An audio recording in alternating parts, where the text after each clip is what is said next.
அருமையான தேவனுடைய பிள்ளைகளே, இந்த நல்ல ஓய்வு நாளின் காலை ஆராதனைக்கு வந்திருக்கிறவங்க எல்லாரையும் மறுபடியும் நான் வரவேற்கிறேன். எசேக்கியேல் தீர்க்கதரிசியின் புத்தகம் 37வது அதிகாரம் 3, 4, 5வது வசனத்துல எசேக்கியேல் ஆண்டவர் ஒரு காரியத்தை சொல்லுகிறார். என்ன சொல்லுகிறார்? அவர் என்னை நோக்கி, மனுபுத்திரனே, இந்த எலும்புகள் உயிரிழையுமா என்று கேட்டார். அதற்கு நான், கர்த்தராகிய ஆண்டவரே, தேவரீர் அதை அறிவீர் என்றேன். அப்பொழுது அவர், நீ இந்த எலும்புகளை குறித்து தீர்க்க தரிசனம் உரைத்து அவளை பார்த்து சொல்ல வேண்டியது என்னவென்றால், உலர்ந்த எலும்புகளே, கர்த்தருடைய வார்த்தையை கேளுங்கள். கர்த்தராகிய ஆண்டவர், இதோ நான் உங்களுக்குள் ஆவி பிரவேசிக்க பண்ணுவேன், அப்பொழுது நீங்கள் உயிரடைவீர்கள். இந்த ஓய்வு நாளின் இந்த பிரசங்கத்தின் தலைப்பு, உலர்ந்த எலும்புகளே உயிரடையுங்கள். கர்த்தர் உங்களை தம்முடைய எலும்பில் எலும்பாக, மாம்சத்தில் மாம்சமாக, ரத்தத்தில் ரத்தமாக தெரிந்து கொண்டிருக்கிறார். இது மாபெரும் ரகசியம். எந்த மனிதனாலும் முடியாது. ஏன்னா நம்மளுடைய எலும்பில் எலும்பும், மாம்சத்தில் மாம்சம், ரத்தத்தில் ரத்தம். இதான் ஒரு மனுஷன். ஏதேன் தோட்டத்துல ஆதாமை கர்த்தர் தெரிந்து கொண்டார். அவனை மண்ணால் உருவாக்குறார். அவனுக்கு ஒரு மனைவி வேணும். அதனால இப்ப என்ன செய்யறாரு பாருங்க. ஆதியாகமத்தின் புத்தகம் 2வது அதிகாரம் 22, 23வது வசனம் படிமா. தேவனாகிய கர்த்தர் தாம் மனுஷனில் இருந்த விலா எலும்பை மனுஷியாக உருவாக்கி மனுஷனில் கொண்டு வந்தார். பாருங்க, தேவன் இப்போ ஒரு மனுஷிய உண்டாக சமயத்தில் மண்ணை எடுக்கல, தம்முடைய விருப்பத்தை நிறைவேற்றுகிறார். உண்டாக கடவுது என்றெல்லாம் சொல்லல. ஆதாமுக்கு நித்திரை வர பண்றாரு. நல்ல கவனிங்க, முதல் ஆபரேஷனே ஆண்டவர் தான் செய்யறாரு. இன்னைக்கு இது பெரிய சர்ஜன் சொல்றாங்க. இந்த சர்ஜன்கெல்லாம் மேலான சர்ஜன் ஆண்டவராகிய இயேசு கிறிஸ்து, தேவனாகிய கர்த்தர். விழாவை எடுக்கிற விழா அங்க ஓபன் பண்றாரு. விழாவில இருந்து ஒரு எலும்பை எடுக்கிறார், வெற்றிகரமா முடிக்கிறார். அப்படிதான் ஏவாளை சிருஷ்டித்தார். கல்வாரி மலையில் தேவனாகிய கர்த்தர் தம்முடைய குமாரனாகிய கிறிஸ்துவுக்கு ஒரு மனவாட்டியை உண்டாக தீர்மானித்தார். அதற்காக அவரை நித்திரை அடையும்படியாக செய்தார். அவரை அடிச்சு யாரும் கொல்ல முடியலங்க. அங்க ஒரு நித்திரை வந்தது. 3வது நாள் உயிரோடு எழும்புகிறார். அப்படிதான் உங்களை இன்னைக்கு சிருஷ்டித்தார். அவர் இந்த உலகத்தில் இருந்த சமயத்தில் எலும்பு முறிக்கப்படல. யோவான் சுவிசேஷம் 19வது அதிகாரம் அதனுடைய 34வது வசனத்துல, போர் சேவகரில் ஒருவன் அகிலும், போர் சேவகரில் ஒருவன் ஈட்டினாலே அவருடைய விலாவில் குத்தினான், உடனே ரத்தமும் தண்ணீரும் புறப்பட்டது. ரத்தம் எங்க இருந்து வந்துச்சு? எங்க இருந்து வந்துச்சுங்க? விழா எலும்புல இருந்து இல்லையா? அது கம்மிங்க, மாம்சத்துல இருந்து இல்ல. மாம்சம் மூடுறது தாங்க. அந்த ரத்தத்தை தமிழ்ல என்ன சொல்லுவாங்கன்னு சொன்னா மஜ்ஜின்னு சொல்லுவாங்க. நீங்க கேட்டீங்களோ இல்லையோ, அந்த குத்துனா இல்லையா, விழாவிலிருந்து குத்துனா உடனே ரத்தமும் தண்ணீரும் புறப்பட்டு வந்தது. இங்கிலீஷ்ல நாரோன்னு சொல்லுவாங்க. நான் இந்த சரித்திரத்தை எனக்கு படிச்சு வந்தேன். மஜ்ஜி எங்க இருக்குன்னா எலும்புக்குள்ளால இருக்கு. இப்போ கொரோனா அந்த இன்ஜெக்ஷன் போடுறவங்க அங்கே போய் இருந்துடுது. 5 வருஷத்துல அதுக்கு வேல்யூ வரும்னு சொல்றாங்க இல்ல. ஆனா இயேசு கிறிஸ்துவின் ரத்தத்தினால அவருக்கு விழாவிலேருந்து உங்களை உருவாக்கி இருக்கிறார்ல, அந்த உங்க எலும்புல இந்த எந்த கொரோனா இன்ஜெக்ஷனும் வேலை செய்யாது. ஏன்னா அவளை சூஸ் பண்ணியாச்சு. வார்த்தை தான் ரொம்ப முக்கியம். அப்போஸ்தலர் புத்தகம் 20வது அதிகாரம் அதனுடைய 28வது வசனத்துல சொல்லப்பட்டிருக்கிறது, ஆகையால் உங்களை குறித்தும் தேவன் தம்முடைய சுய ரத்தத்தினாலே சம்பாதித்துக் கொண்ட தமது சபையை மேய்ப்பதற்கு பரிசுத்த ஆவி உங்களை கண்காணிகளாகி வைத்த மந்தை முழுவதையும் குறித்து எச்சரிக்கையாயிருங்கள். தம்முடைய சொந்த ரத்தத்தினால் தமக்கென்று ஒரு மணவாட்டி சபை உருவாக்க கர்த்தர் தீர்மானித்தாருங்க. அதான் அம்மா வெளிப்பாடோட நம்ம சபைக்கு மணவாட்டி சபைன்னு பேரை வச்சிருக்கிறாங்க. பல சபைகளுக்கு அந்த பேர் வச்சிருக்கிறாங்க. அப்ப ஆண்டவர் தீர்மானித்தது அவருக்கு விழாவில் இருந்து வடிஞ்சில்ல ரத்தம் அதுல ஒரு சபையை உருவாக்கணும். எபேசியர்கள் 5வது அதிகாரம் 32வது வசனத்தை எடுத்து படிங்க. எபேசியர் 5வது அதிகாரம் 30வது வசனம். நாம் அவருடைய சரீரத்தின் அவயவங்களாயும் பாத்தீங்களா, அவருடைய மாம்சத்திற்கும் அவருடைய எலும்புகளுக்கும் உரியவர்களாக இருக்கிறோம். ஏன்னா எலும்புல இருந்தா ரத்தம் வருது, அதுலதான் சபையை உண்டாக்கிறாரு. அவன் தொகை சமயத்துல விழாவில் தான் ஒருத்தர் கொத்துறான், ரத்தமும் அந்த தண்ணீரும் அங்க இருந்து வருது. தமக்காக ஒரு மனவாட்டி உண்டாக்க தீர்மானித்தார். நீங்கள் தான் உங்களுக்கு மனவாட்டிகள். இந்த ரகசிய மகாபரிதம் சொல்றாரு. 32வது வசனம் படிமா. இந்த ரகசியம் பெரியது, நான் கிறிஸ்துவை பற்றியும் சபையை பற்றியும் சொல்கிறேன். நீங்க தான் தேவனுடைய பிள்ளைகளுக்கு அந்த ஆழமான அனுபவங்களை வருஷமே அவர்கிட்ட போகவே மாட்டீங்க. நான் குழந்தையா இருந்த பொழுது குழந்தையை போல பேசினேன், குழந்தையை போல சிந்தித்தேன். நான் புருஷனான பொழுது அதெல்லாம் விட்டுட்டேன். இப்ப நீங்க முழு தேவனுடைய பிள்ளைகள். எனவே கர்த்தருடைய வார்த்தை முக்கியங்க. எசேக்கியேல் தீர்க்கதரிசி பல விதமான நெருக்கங்களில் இருந்தார். ஜனங்களால் தூஷிக்கப்பட்டார், ராஜாக்களால் அவமானமாக எண்ணப்பட்டார். இப்ப கர்த்தர் சொல்றாரு, தீர்க்கதரிசி பார்த்து நீ போ, அந்த பள்ளத்தாக்கு போ, உலர்ந்த எலும்புகளே உயிரிழன்னு சொல்லு. அவர் போய் தீர்க்க தரிசனம் சொல்றாரு. அந்த தீர்க்க தரிசனம் அப்படின்ற வார்த்தை ஆண்டவருக்கு என்ன வல்லமை இருந்ததோ அது அவருக்கு இருந்தது. நமக்கு அந்த வல்லமையை கொடுத்திருக்கிறார். நீங்க தேவனுடைய பிள்ளைகள், இந்த வல்லமையில நிலைத்து நில்லுங்க. நீங்க அவருடைய வல்லமையில நிலைத்து நின்னீங்கன்னு சொன்னா நீங்க என்னெல்லாம் ஆண்டோட கேட்கிறீங்களோ எல்லா காரியத்துக்கும் தேவன் பதில் தருவார். இந்த காலையில யூடியூப்ல நான் ஒரு சாட்சி கேட்டுட்டு இருந்தேன். கர்நாடக மாவட்டத்தில் ஒன்சூர்னு ஒரு கிராமம் இருக்காங்க. அங்க ஸ்டீபன் சுரேஷ் ஒரு பாஸ்டர் இருக்காரு. அவங்க சபையில 7000 பேர் அங்கத்தினருக்கு கவனிங்க. அதுல 53 பேரை அவங்க சபையில உயிரோடு எழுப்பி இருக்கிறாங்க. சாட்சி சொல்றாங்க, ஒரு தடவை சாட்சி சொல்றாங்க. இதுல 100 குடும்பம் நரிக்குறவர்கள் குடும்பம். இவர் அந்த ஊருக்கு போய் சுவிசேஷம் சொல்ல ஆரம்பிச்ச உடனே ஒரு பனைமரம் இருக்கு, அதை காணிக்கிறாங்க. ஈடன் டிவியில போய் பாருங்க. நீங்க வீட்டுல போய் இதை படிச்சீங்கன்னா இது 30 நிமிஷ சாட்சினா அவ்வளவு நேரம் சொல்ல முடியாது. அதுல ஒரு சாட்சியா வருது. அவர் சொல்றாரு, கட்டி வச்சு அடித்தாங்க. நான் பொறுமையா இருந்தேன். எனக்கு தெரியும் என் எலும்புல ஒண்ணு கூட கர்த்தர் குறிக்க மாட்டார். ஏன்னா அவருக்கு எலும்பு முறியல. நான் எல்லாம் பொறுத்துக்கிட்டேன். அப்புறம் ஆண்டவர் சொல்ல ஆரம்பிச்சேன். ஒரு மனுஷன் அடிச்சு திறந்தாரு. சில ஆண்டுகள் கழிச்சு அவரே வந்தாரு. இந்த இடத்தை நீ எடுத்துக்கப்பா, என்ன வேணாலும் கொட்டகை போட்டு சொன்னாரு. எல்லாம் அதுல காணிக்கிறாங்க பாருங்க, இதெல்லாம் நரிக்குறவர்கள். அப்ப இங்க இந்த பேட்டி எடுத்து பார்த்து கேட்கிறாரு, நரிக்குறவர்கள் அந்த ரோட்ல எல்லாம் இருப்பாங்க. அவங்க தான் பெரிய பெரிய வீடு கட்டி இருக்கிறாங்க. அவங்களுக்கு ஒரு விசுவாசம் வந்துச்சு. ஏன்னா நீங்க என்ன இப்படி இங்க இருந்து நிறைய பாஸ்டர்ஸ் போய் போட்டாங்களா, ஸ்டீபன் சுரேஷ் உங்க அபிஷேகம் எல்லாம் எங்களுக்கு வரணும். அதனால நீங்க என்ன செய்வீங்க? இவர் சொன்னாரா, நான் ரொம்ப பிரேயர் பண்றது இல்லை, ரொம்ப தியாகம் பண்றது இல்லை, நான் கர்த்தருடைய வார்த்தையை நம்புறேன். கர்த்தருடைய வார்த்தையை நம்பி ஒரு சுகம் இல்லை, ஜோம் பண்றேன், கர்த்தர் சுகம் தராரு. இந்த 53 பேர்ல நிறைய பேரை யாரு அற்புதம் செய்யறாங்கன்னா விசுவாசிகள். நம்ம சபையில எத்தனை விசுவாசிகள் நம்புறீங்க? அவங்க ஒரு மனுஷன் 11,000 வால்ட் உள்ள ஒரு கரண்ட் அடிபடுறான். ஒரு லேடரை தூக்கிட்டு போறான். ஏனே அது டச்சா இவனுக்கு கரண்ட் பிடிச்சிட்டு தூக்கி அடிக்கப்படுறான். உயிர் போச்சு. விசுவாசிகள் எல்லாம் வராங்க, நரிக்குறவங்களும் வராங்க, எல்லாம் அங்க சுட்டு நிக்கிறாங்க, ஜோம் பண்றாங்க. இயேசுவின் நாமத்தினால நீ எழுந்துருன்னு சொன்னோட எழுந்துறான். சாட்சி சொல்றான், செத்து போனேன் என்ன போட்டுட்டாங்க, எல்லாம் செத்து போனான்னு தான் சொன்னாங்க. ஆனா கர்த்தர் எனக்கு உயிர் தந்தார்.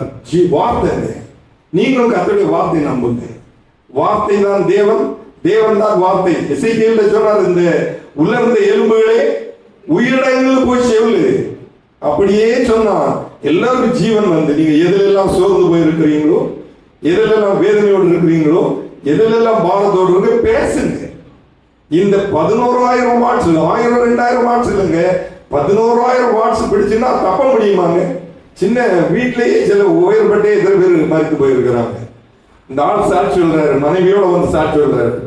இன்னும் ஒரு நரிக்குற இதில் உள்ள ஒரு பிள்ளை சொல்ல, வெள்ளி பேருக்கு நான் வேலைக்கு போகக்கூடியவன் பெண்ணு, என் வயிற்றுல ஆண்டவர் குழந்தைய தந்தாரு. அப்போ டாக்டர்கிட்ட போய் செக் பண்ணோம், குழந்தை மறிச்சு போச்சுமான்னு சொன்னார். குழந்தை மறிச்சு போயிருக்கு, உனக்கும் ஆபத்து தான் சொன்னாரு. நான் கவலையோடு இருந்தேன். அப்போ சில விசுவாசிகள் எல்லாம் இது குழந்தை வெளியே எடுத்தாச்சு, 6 மணிக்கு எடுக்கிறாங்க, என்னை ஏற்கனவே மறித்துக்கணும் தான் சொன்னாங்க. அதனால நான் கொஞ்சம் கவலையாக நான் தப்பிட்டேன். கரெக்டா 8 மணிக்கு எல்லாரும் ஜோ பண்ணி இருந்தாங்க, இந்த பிள்ளை உயிர் வந்துட்டு எல்லாருக்காரங்க விசுவாசிகளுங்க, ஊழியக்காரர்கள் இல்லை. இதைதான் செய்யணும். நீங்க உங்க குடும்பத்துக்கு ஒரு தீர்க்கதரிசியா மாறணும், நீங்க ஒரு தேவனுடைய பிள்ளையா மாறணும். நான் கேட்டா கர்த்தர் எனக்கு தராம விடவே மாட்டார். பேதுரு யோவானும் தேவ சமூகத்தில் போறாங்க, 40 வருஷம் ஜப்பானி. அவன் கேட்கிறான், அவன் ஏதாவது தாங்கன்னு கேட்கிறான்.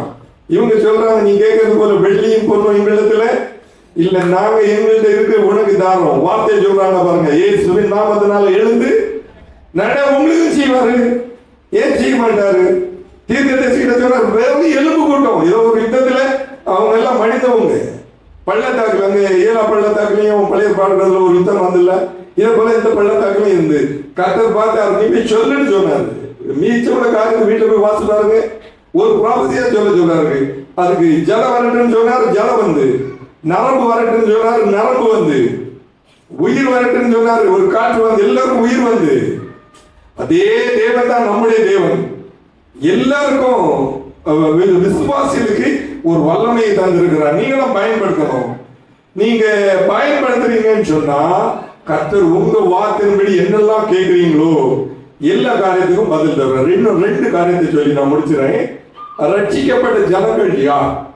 அவருடைய ரத்தத்தினால, அவருடைய விழாவிலிருந்து வந்த எலும்பிலிருந்து வந்த ரத்தத்தினால உங்களை ஒரு சபையாக கட்ட தெரிந்து கொண்ட பிறகு நீங்க வந்து யாருன்னு உங்களுக்கு தெரியணும். கர்த்தருடைய எலும்பாக நான் இருக்கிறேனான்னு பார்க்கணும். தலையாகி கிறிஸ்துவுக்கு, கிறிஸ்து நமக்கு, நம்ம சரீரம், அவர் தலை, அவர் தான் தலை. நீங்களே தேவனுடைய ஆலயம் சொன்னார். அவருடைய மாம்சத்துக்கும் ரத்தத்திற்கும் நம்ம எல்லாம் பங்காளிகளாக இருக்கிறோம். ஆண்டவராகிய இயேசு கிறிஸ்து ஆத்தும மணவாளராக இருக்கிறார். சொல்லுற ஒவ்வொரு வார்த்தை நீங்க புரியுங்க. திருவிழந்த ஆராதனை இதைதான் நம்ம ஞாபகப்படுத்துறோம்.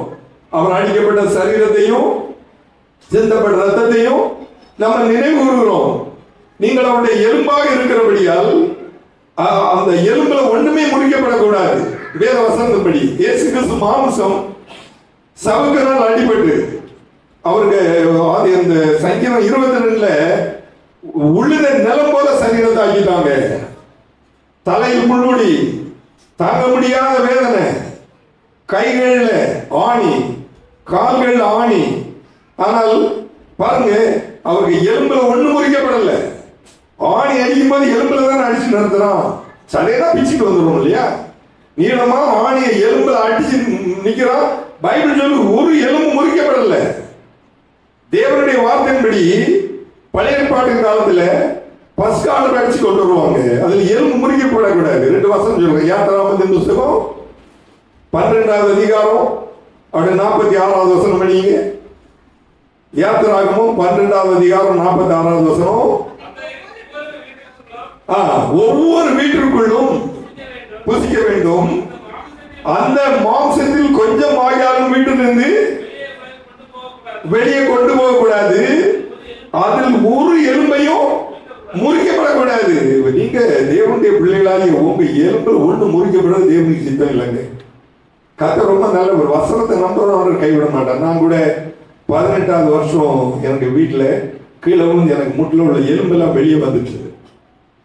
டாக்டர்ஸ் எல்லாம் சொன்னாங்க, நம்ம ஆபரேஷன் பண்ண. நான் இந்த வசனத்தை வச்சு தான் ஜோம் பண்ணிட்டு இருக்கேன். இப்படி ஆண்டவரை முறிக்கப்படக்கூடாது, அதுல இன்னொன்னு வரக்கூடாது. அதனால சீரா நான் தப்புன்னு சொல்லலை. ஆனா ஒரு விசுவாசி முழுதும் தேவ சமத்தில் இருந்தாங்கன்னா என்னென்ன கேட்கிறாங்களோ எல்லா காரியத்திலையும் கர்த்தர் உதவி செய்வார். ஏன்னா அவர் தொங்கச்சி வைத்திருக்கிற சரீரத்தில் முறிக்கப்படல. அப்போ அந்த ஆசீர்வாதங்கள் எல்லாம் நமக்கு உண்டு. இன்னொரு வசனம் படிங்க. 7ஆம் புஸ்தகம் 9வது அதிகாரம் 12வது வசனம்.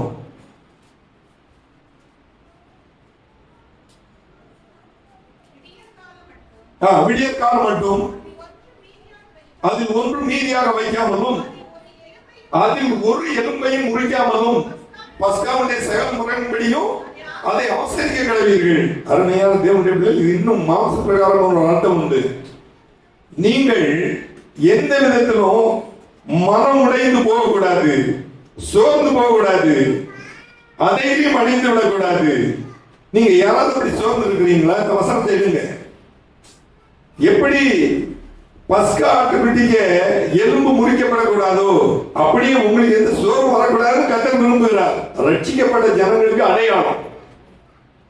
சோர்ந்து போறான்னா எலும்பு முறிந்தது போல ஆயிருது, தளர்ந்து போறான்னு ஆயிருது, அவிசுவாசம் வந்து ஆயிருது, அதே வந்து ஆயிருது. அப்ப நம்ம எந்த அளவுக்கு இந்த வசனத்தை நம்ம விசுவாசிக்கிறோமோ அந்த அளவுக்கு கர்த்தர் நம்மளை எடுத்து உபயோகப்படுத்துகிறார். அதைரியம் வர்றது தேவனுடைய சித்தம் அல்ல. நீங்க கஷ்டப்படுறது தேவனுடைய சித்தம் அல்ல. மனம் உடைந்திருக்கிறது தேவனுடைய சித்தம் அல்ல. நீங்க எல்லாம் மகிழ்ச்சியா இருக்கணும். அதுக்காக தான் அவர் விழாவில் குத்தப்பட்டு அங்க இருந்து வந்த ரத்தத்தினால உங்களை மீட்டுக் கொண்டார். இந்த அனுபவத்தில் நீங்க எல்லாரும் முந்திக் கொள்ளணும். உங்க எரேமியா தீர்க்கதரிசி இவ்வாழ்ந்த நாட்கள்ல ஜனங்கள் எல்லாம் அவரை துன்பப்படுத்துறாங்க, ராஜா கூட துன்பப்படுத்துறான், சோர்ந்து போய் இருக்கிறான். அப்போ ஒரு வசனம் சொல்றான் பாருங்க. எரேமியா தீர்க்கதரிசி புத்தகம் 20வது அதிகாரம் அதனுடைய 9வது வசனத்தை யாராவது ஒருத்தர் படிங்க.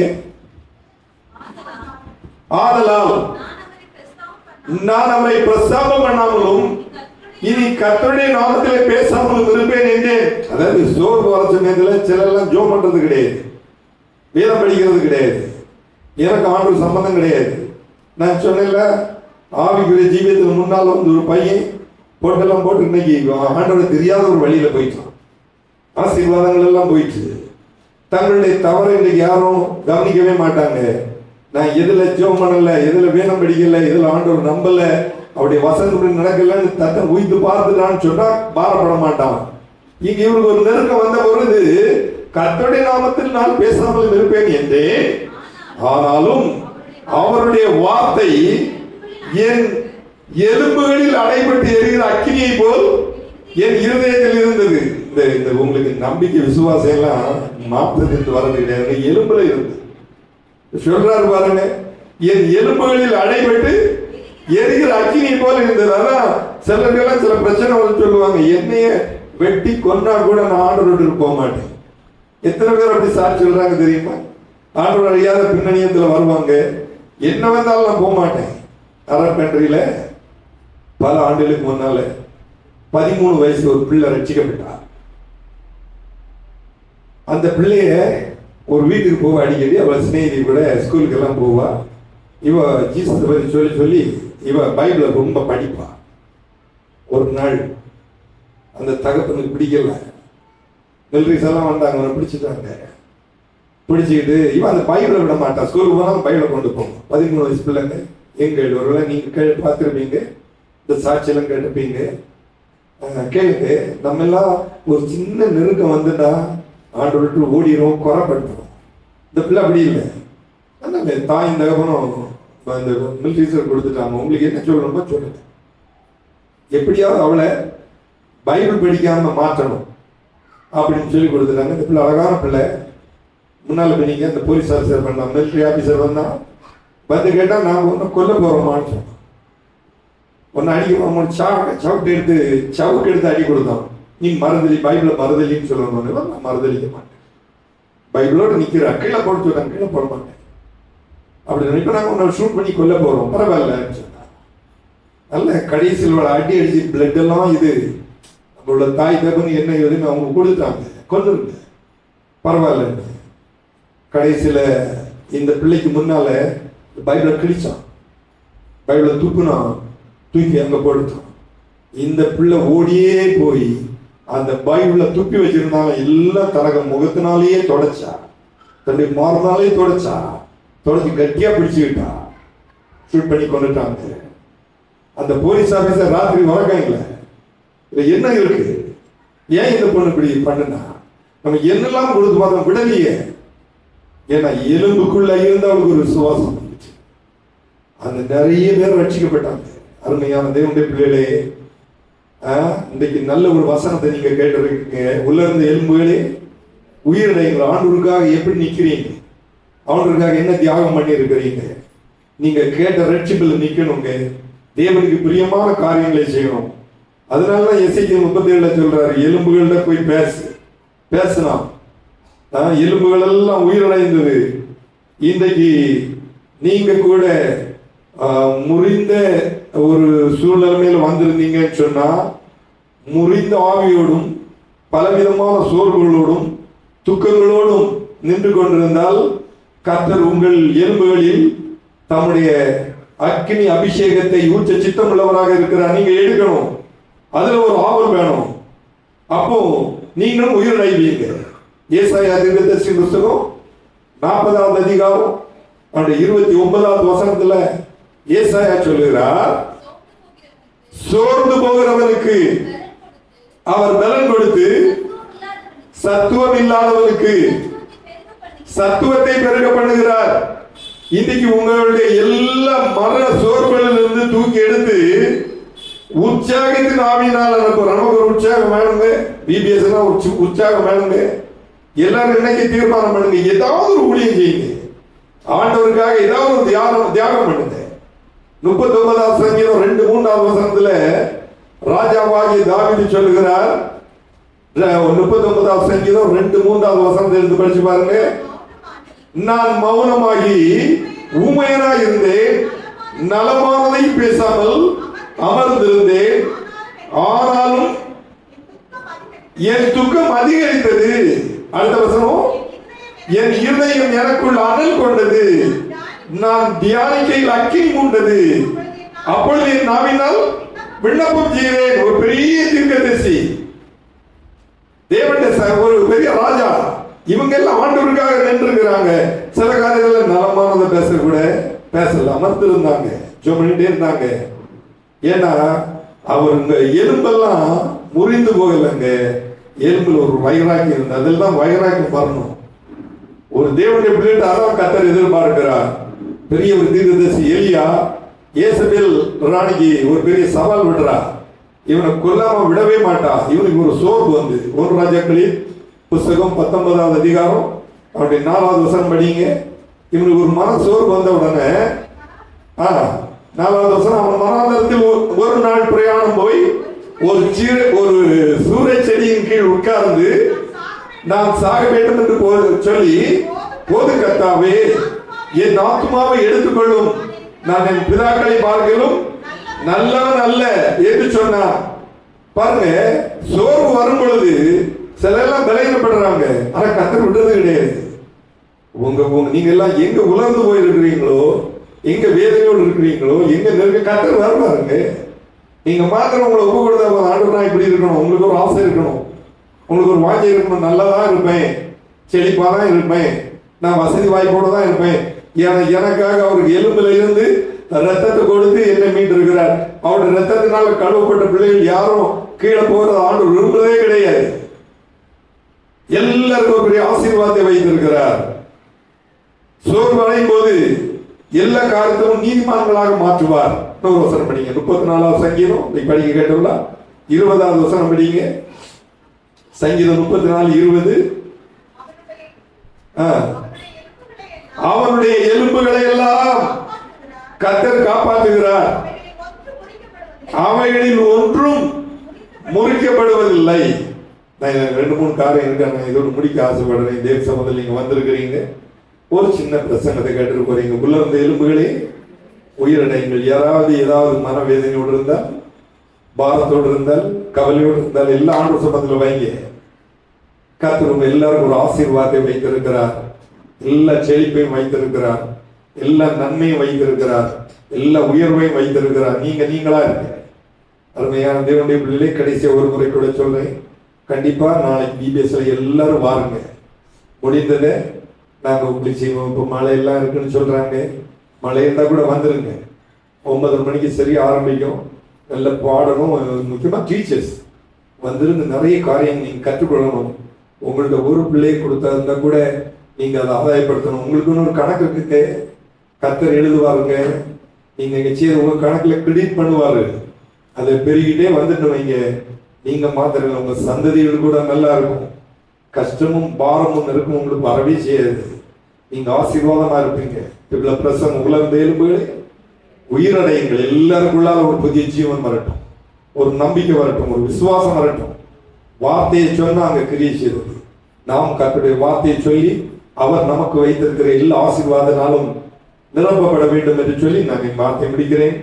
கர்த்தர் இந்த வார்த்தையை ஆசீர்வதிப்பாராக.